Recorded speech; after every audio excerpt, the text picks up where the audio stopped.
China was never supposed to fall. It was the factory of the world, the future superpower, the one nation that would never stop rising. But behind the slogans and the skyscrapers, something was rotting. Fake population numbers, trillions in bad loans, vanishing youth, and a communist party that refuses to admit the truth, even as the entire system starts to unravel. Now, the illusion has shattered, the numbers are collapsing, the lies are catching up, and the rise is over. Not because the West stopped it, but because China's own system is tearing itself apart from the inside.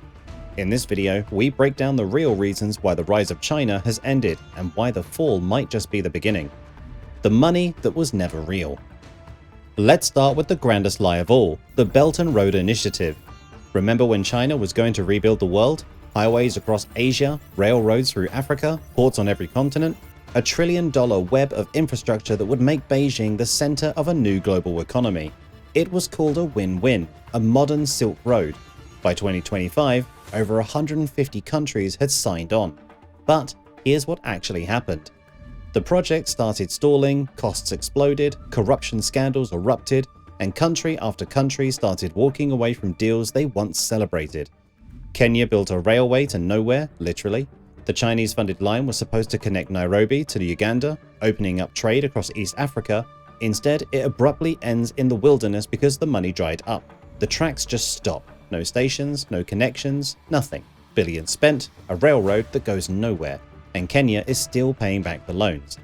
In Sri Lanka, China built the Hambantota port with promises of transforming it into a major trading hub. It failed spectacularly. Traffic never materialized, revenue never came. When Sri Lanka couldn't service the debt, Beijing swooped in and took control of the port for 99 years. Debt trap diplomacy, critics called it. Sri Lanka called it a disaster. The country essentially handed over a strategic asset to China, not because they wanted to, but because they had no choice. Malaysia halted its East Coast rail link in 2018 after discovering inflated costs and corruption involving the former Prime Minister and Chinese state companies. The project eventually restarted, but only after slashing the budget by a third and renegotiating everything. Even then, Malaysia remains wary. Kazakhstan's Kyrgyz dry port, meant to be a bustling trade hub on the China-Europe rail route, sits largely empty. Graft and wildly optimistic demand forecasts turned what was supposed to be a jewel of the Belt and Road into a monument of bad planning. Even G7 countries started backing away. Italy became the first to signal its exit from the Belt and Road in 2023, admitting the initiative developed disappointing results. And the Philippines?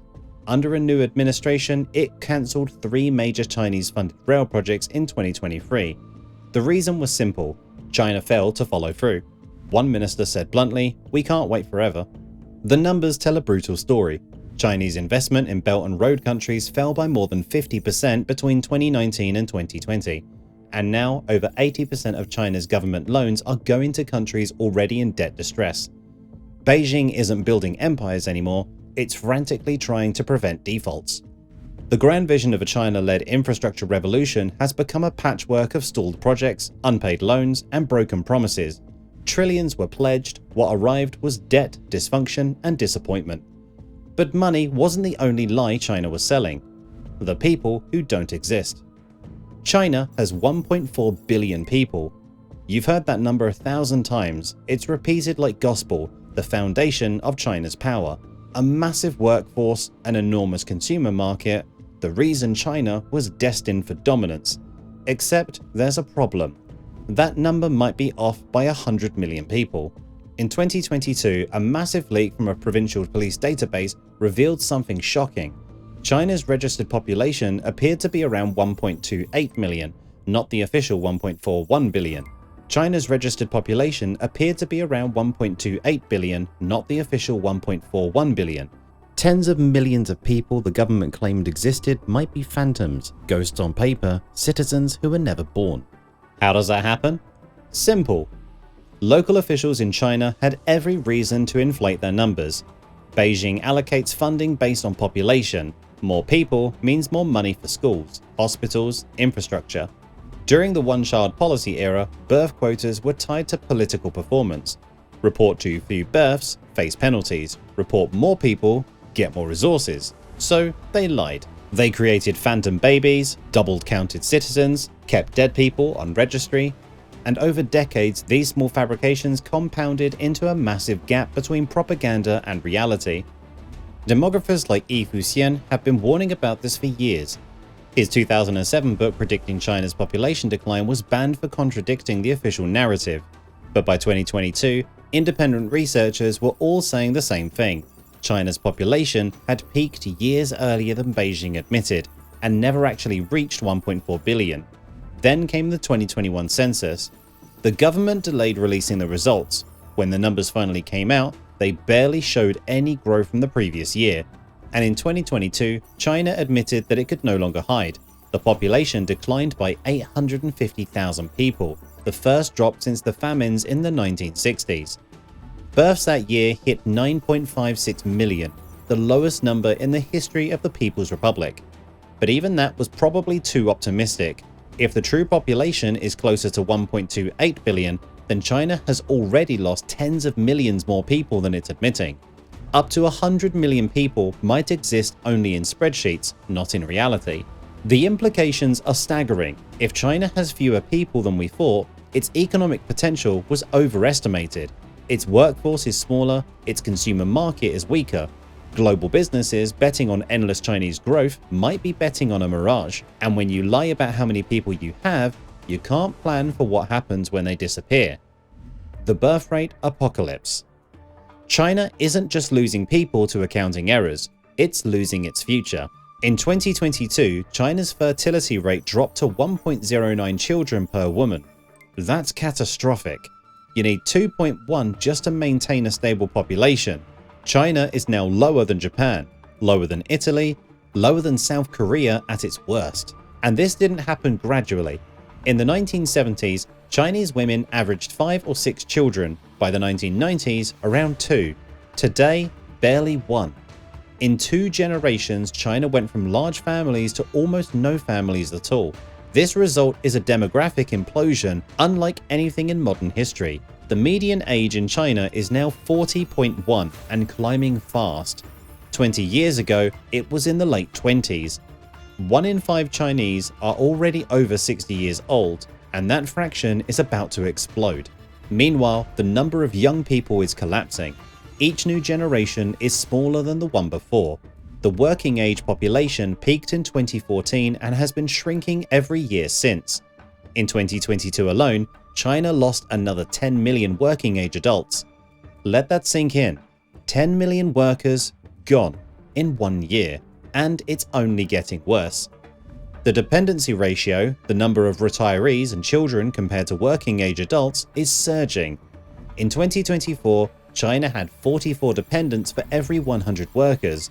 By 2050, it could be over 70. That means fewer and fewer workers carrying more and more grandparents on their backs. The math is brutal, the economics are impossible. Some projections show that China could lose nearly half its working age population by the end of the century. Half. China's economy was built on cheap, abundant labor. What happens when that labor force gets cut in half? But here's what makes it truly catastrophic: the speed. Japan took decades to age. It had time to adjust, to build social systems, to prepare. South Korea saw it coming and scrambled to respond. China?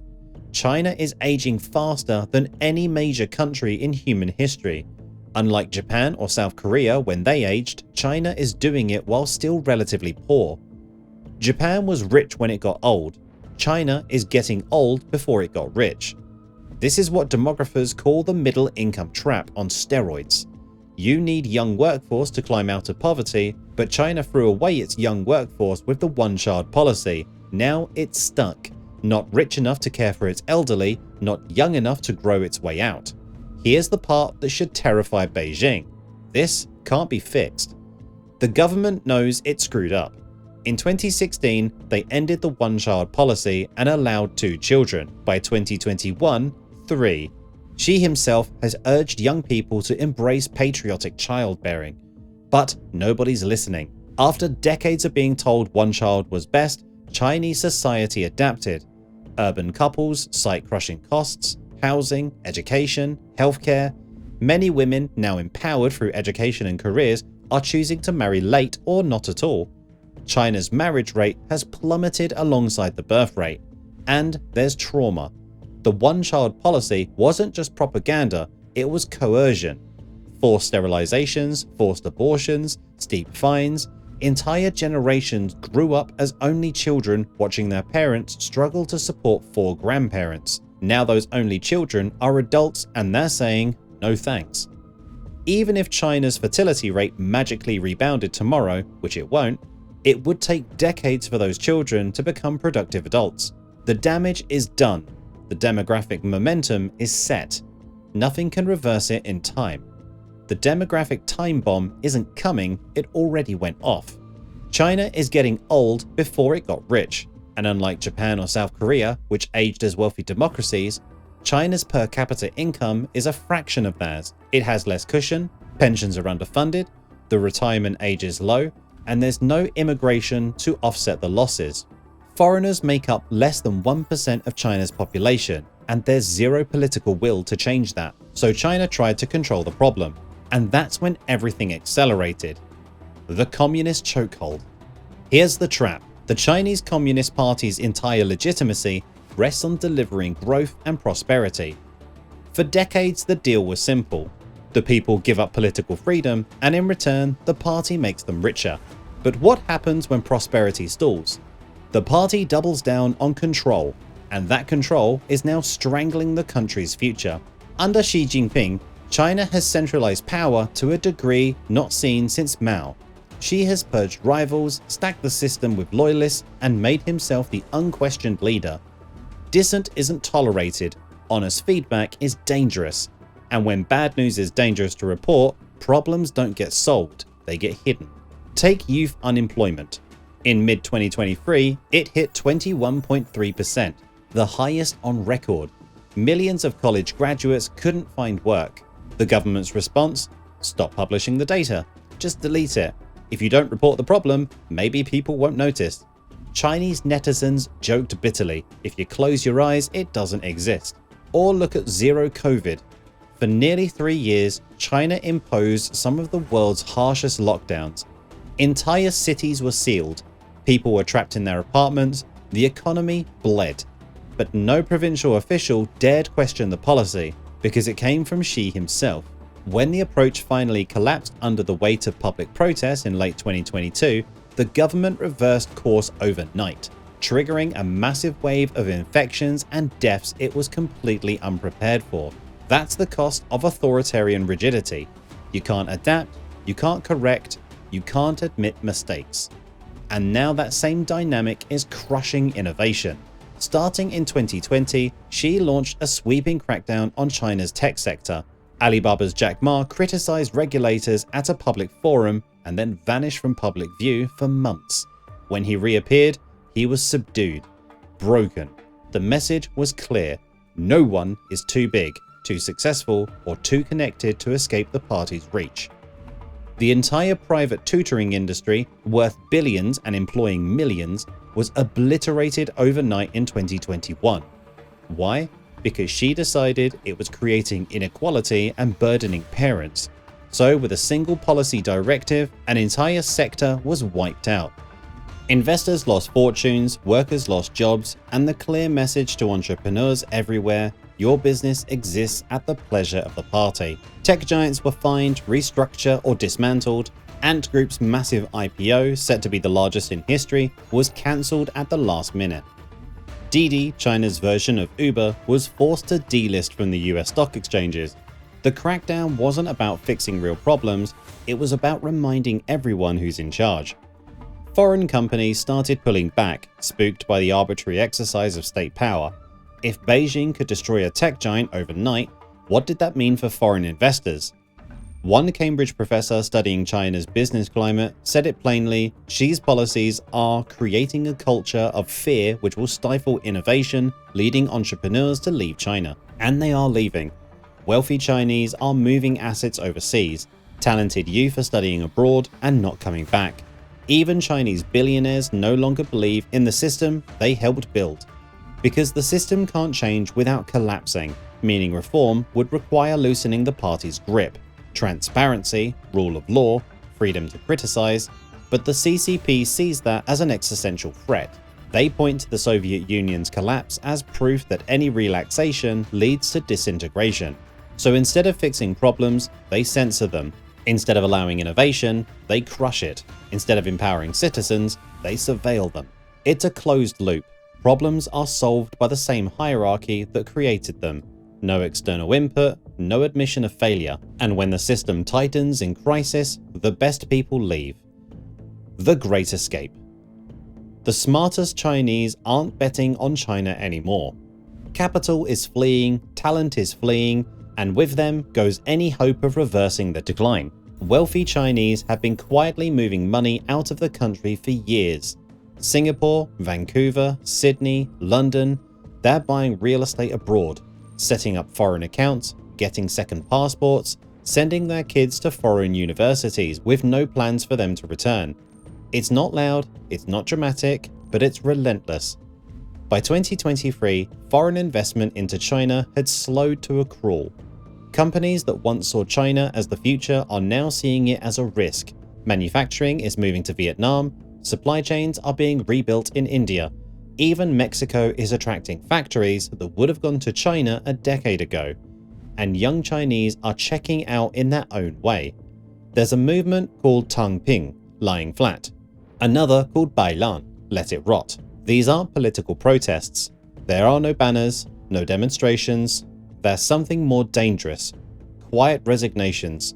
Young Chinese are simply opting out, refusing to chase jobs, homes, and marriages they know are out of reach. Why work yourself to death for an apartment you'll never afford? Why have children when you can barely support yourself? Why participate in a system that's rigged against you? College graduates are flooding civil service exams, desperate for the stability of a government job, even if it means lower pay and crushing boredom. In 2023, millions competed for a few 100,000 positions. The private sector, once the engine of growth and opportunity, is shedding jobs. Innovation is dying. Youth employment, before the government stopped publishing the data, was at record highs. Over 21%. 1 in 5 young people couldn't find work, and those are just the ones actively looking. Many have stopped trying.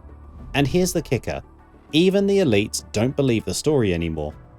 In 2022, leaked internal discussions revealed that some Chinese officials privately acknowledged the population crisis was worse than publicly stated, but they couldn't say it out loud. The party's credibility depends on projecting strength, not admitting weakness.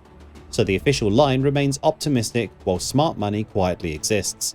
When confidence disappears, the engine stops. The point of no return. China now faces a reality it's completely unprepared for: managing decline. For decades, the Communist Party's legitimacy was tied to delivering growth, but managing decline requires a different skill set: transparency, shared sacrifice, social trust, none of which the party has ever demonstrated. And here's the brutal truth. The traditional fixes don't work anymore. Massive infrastructure spending. China's already built bridges to nowhere and empty ghost cities. Entire developments sit vacant. Local governments are drowning in debt from the last round of stimulus. Many cities depend on land sales for funding, but who's buying when the population is shrinking? Building more doesn't create growth when there's no one to use it. Cut interest rates and pump credit? Chinese households are already anxious. In 2023, they increased savings and paid down debt instead of spending. Consumer confidence has cratered. You can't force people to borrow when they're terrified of the future. Technology and automation. China is investing heavily in AI and robotics, hoping machines can replace missing workers. But robots don't buy products. They don't pay taxes. An economy needs human consumers with income and confidence. You can't innovate out of a demographic collapse, especially under a surveillance state that punishes creative thinking. Immigration? Not happening. China has no history of large-scale immigration. Foreigners make up less than 1% of the population. There's no infrastructure to absorb millions of immigrants, no political will, no social acceptance, While aging Western countries offset low birth rates with immigration, China can't or won't. Even if China's fertility rate magically rebounded tomorrow, which it won't, it would take decades for those children to become productive adults. The damage is done. The demographic momentum is set. Nothing can reverse it in time. Some of China's problems simply can't be solved quickly, even by a competent government. And China doesn't have a competent government. It has a rigid, paranoid, authoritarian system that prioritizes control over solutions. The system was designed for growth, not decline.